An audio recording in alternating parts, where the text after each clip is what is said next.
All right, thank you for staying with Kenya's Choice 2022. We're about to start that conversation right here on Citizen TV. We'd like to hear your views on every single topic that we'll talk about. At Trevor Mbija at Citizen TV Kenya, use the hashtag Kenya's Choice 2022. My guest in studio, Honorable Farah Mali, Member of Parliament-elect for Dadaab, Honorable Sylvia Kasanga, former nominated senator, and Oliver Kipchumba, Advocate of the High Court, is about to come in. As soon as he comes in, we'll drop him into the conversation. All right, let's start off with the dailies.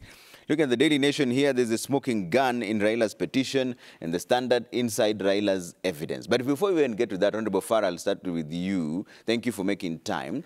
You have served before as the Deputy Speaker of the National Assembly. Yes. How different is this assignment going to be before we get into the nitty-gritties, now that you're Member of Parliament-elect for Dadaab? How different is going to be? How different is this assignment going to be, this stint that you now have as a Member of Parliament-elect for Dadaab? But I was also a Member of Parliament-elect initially, and then I then contested for the Deputy Speaker and became a Deputy Speaker. Mm-hmm. So I don't get your question. Are you saying that now that you're an ordinary Member of Parliament and before you're a Deputy Speaker, so what's going to happen? Is that what you're trying to tell me? No, you've been away for a while. Ah, okay. Yes. And now how different is this going to be? Because the last time I spoke to you, you were the Deputy Speaker. Yes. Away for some well, I could still become the Deputy Speaker, so you never know. Mm-hmm. Depending on how much support I get from across the aisle. Yeah. And it's one responsibility or load I'm looking forward to. Okay. Because the beauty with being a Deputy Speaker is that you address as Mr. Speaker with all the powers of the Speaker, but at the same time you represent a constituency. Okay. You not only have a casting vote, but you also have an original vote. Yeah. You know, the Speaker is an ex-officio member. He only has a casting vote. He only can break a tie. And traditionally, as a president, they don't break ties. Mm-hmm. They allow it, you know. Well, I'm looking forward to both tasks. And by the way, let me tell you one thing. I know everybody who has not made it to Parliament claims that it's been rigged out. But so if I tell you that I could have made it in the last 2 terms, but I was rigged out, you will say that's what everybody says. And the reality of the matter is that I've always had the mandate of my people. Okay. It's always been, you know, politically one way or the other. I'm looking forward to this. Parliament has not been an exciting body for the last 10 years. And hopefully we will make it exciting this time. Yeah. And we will deliver on a very ambitious legislative agenda, which not only is going to be initiated by the government side, because ordinarily the primary role of Parliament is to pass government bills. That's the primary role. But we will initiate our own you know, private members' bills, party bills, because you know, this is it's an enduring vision. It's an enduring. It's not. You know, a constitution is a living document, and laws are actually also living, which means you have to progressively always make laws to attend to the challenges of the moment. Because as we keep on living and we go through technological, we go through social, we go through political changes and economic changes in the globe, you are supposed to always keep in tandem with that and keep on making laws that address those challenges. Yeah. So I don't think our Parliament has been that kind of a vibrant Parliament for the last 10 years. So there's need to change that. Yeah. I do understand there are fundamental changes in our Constitution that makes it different from the way it used to be before. But nonetheless, we still have an opportunity to do a lot in this country. And you know, development is about laws. Yeah. Development, if you're looking at social development, technological development, and all those things, you have to have laws that address that and cater for that. Yeah. That is living progressively and enduring, actually. So I'm looking forward to that with a lot of... You say Parliament has failed in the last 2 terms? I don't want to say it has failed. I mean, failed is a very strong, what do you call, term. Yeah. But it has not been as exciting as the 10th Parliament was, for example. I don't know if you remember the 10th Parliament. It was literally the most exciting Parliament when we had a coalition government, but we also had an impartial, non-partisan, very progressive, patriotic leadership for Parliament. I mean, the team of Marende and Farah Mali, I think we tried our best for the country. at that time. And that was why it was very, very exciting, actually. Oh, okay. Yeah. Kasanga, let me hear your views on this before we get into the dailies. In hindsight, were there things that the bicameral parliament would have done better? First, let me thank you for having me. And I hope you realize today this is a wiper affair here on Citizen TV. And very proud of our performance as a party in this last election, despite all the challenges. And I'll say, yes, actually I'll agree to a large extent with Mheshimiwa Farah Mahalim over this issue of parliament. In fact, a lot of debate happened in the course of this last parliament, and we did say our parliament had been captured. In fact, the last two parliaments had been fairly well captured by the state. And in such instances, you have to question then, you know, the parliament could have done a lot more and could have delivered a lot more for Kenyans. But nonetheless, they did what they could do. Lots of challenges, especially on the Senate side and the battle between supremacy between the two houses. That one saw a lot of good things not delivered to Kenyans because of that supremacy battle that happened. In fact, I remember twice we've gone to court as Senate, taken National Assembly to court because of stifling of the bills that come from the Senate, you know, and things like that, and many other instances where you could see there's a challenge. And we are really hoping that the next parliament is going to resolve a lot of those things. And also the rule of law, you know, once the courts have decided on certain matters to give certain powers either to parliament or to Senate, then those have to be adhered to. But we had instances where even after the courts have ruled, you will still find that the National Assembly, you know, will still hold back and still, you know, either pass bills without having them go through Senate as well. So that battle really did see a lot of challenges on service delivery to Kenyans. But we are looking forward to hopefully a more robust parliament. We really do hope, like he's saying, that we see a lot more, you know, activity and a lot more debate and a lot more, you know, bills being passed this time round as compared to the last parliament. All right. Honorable Mali, how would you rate the IEBC's performance in this election that just ended, which you took part in? A bit of a mixed bag. Yeah. I rate them very well for all the other elections except the presidential. This is literally... Except the presidential? Yes, this is the best I can tell you we've ever had. Okay. And that gives me a lot of hope for the future. I mean, we are increasingly coming out of the woods. We had the repeal of Section 2A and a multi-party system in the country, but that was just in paper. I mean, the kind of riggings that were done in the last 3 elections is preposterous. I'm talking about just prior to this one, the one of 2017, 2013, and 2007, were just outrageous. But now you can see that everything is again verifiable, by the way.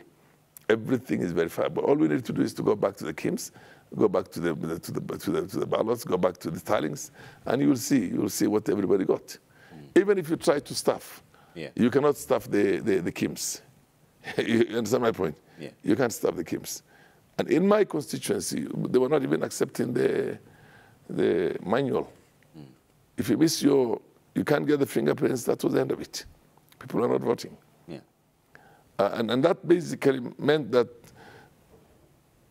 the number of people who have voted on the KIMS and the number of people who have voted for all these different offices must tally. You understand my point? So the mischief can only be in 2 things. A returning officer giving 2 ballot papers, and it's not an easy thing because you always have agents there. Although we as Emilio made such an gargantuan, what do you call, mistake of not having agents in 2 very big areas where our opposition was maximum. That was in Kalenjin Rift Valley and in Mountain Region. So you didn't have agents there? No, this is the problem. We didn't. Okay. Somebody slept on the job.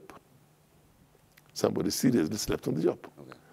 And that was the area where we were supposed to have invested very well, because even in the past, we had such challenges where our agents were there, and even if they were there, they were not properly taken care of. And then, you know, they didn't have meals, they didn't have money for meals, they didn't have, we didn't take care of them. So there was a problem there. I'm talking about past what do you call elections.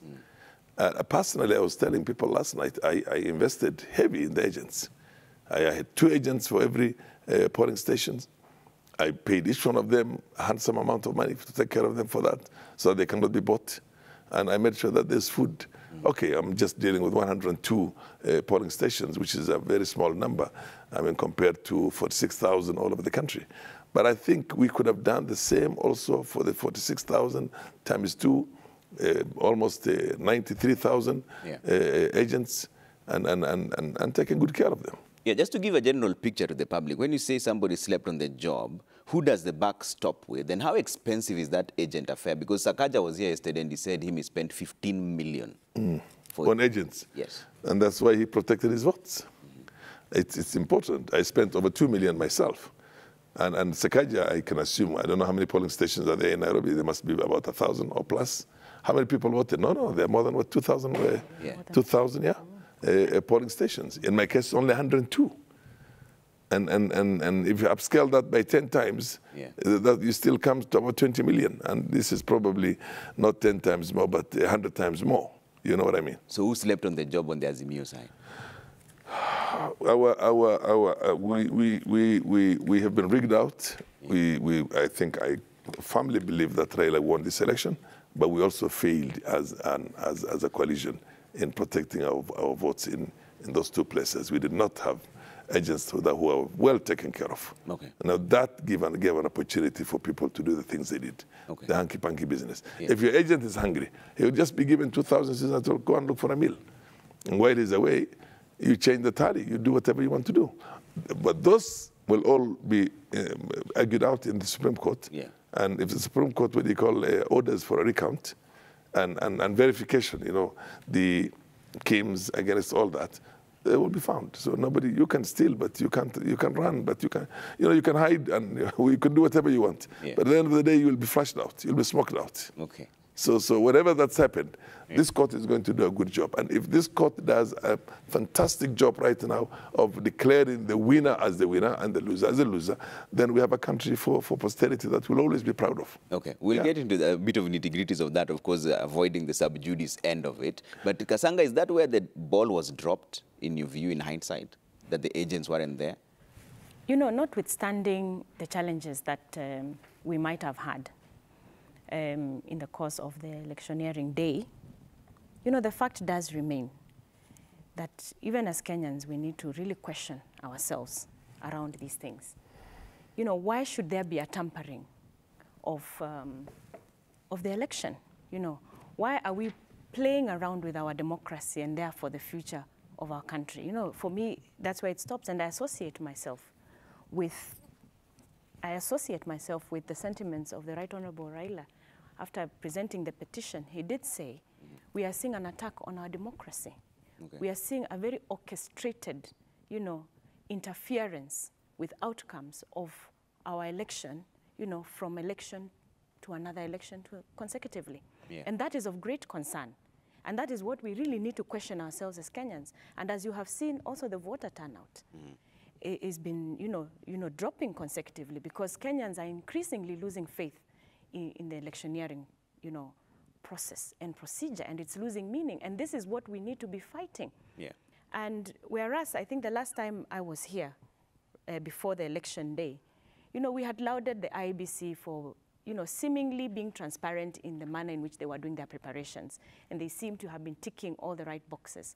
And there seemed to be a lot of transparency. In fact, I said in another platform that even the media yourselves, Trevor, you did a fantastic job in, you know, tracking everything that IEBC was doing for us Kenyans to be able to follow. Because, you know, we had said this time around, we don't want to see IEBC bungle the election the way they did in 2017. Who wants to go back to a repeat election? And, you know, we were all keen to have this election go as smoothly as it is. But, you know, seeing the evidence that is now coming out at the petition, you can see a very choreographed, you know, very organized, tampering of the election, of which you cannot dissociate IEBC from. And, you know, the complacency to allow people to come in and, you know, affect the tallying and the outcome automatically. So I think for me, I associate myself with the fact that regardless of whatever weaknesses either camp may have had, why should there be tampering of the election? Why is it that there seems to be certain people somewhere, some powerful people somewhere, whether they are politicians or business people, who are very keen that we should not fight, corruption, that we always have to affect the outcome and thereby denying Kenyans their will and the people that they have chosen, thereby affecting democracy in the long run. The fact remains that the last few elections, you've had the minority choose leaders, which is not democracy, where we say majority must have their way, and the minority have their say. So this is something we really need to interrogate as leaders as we go forward.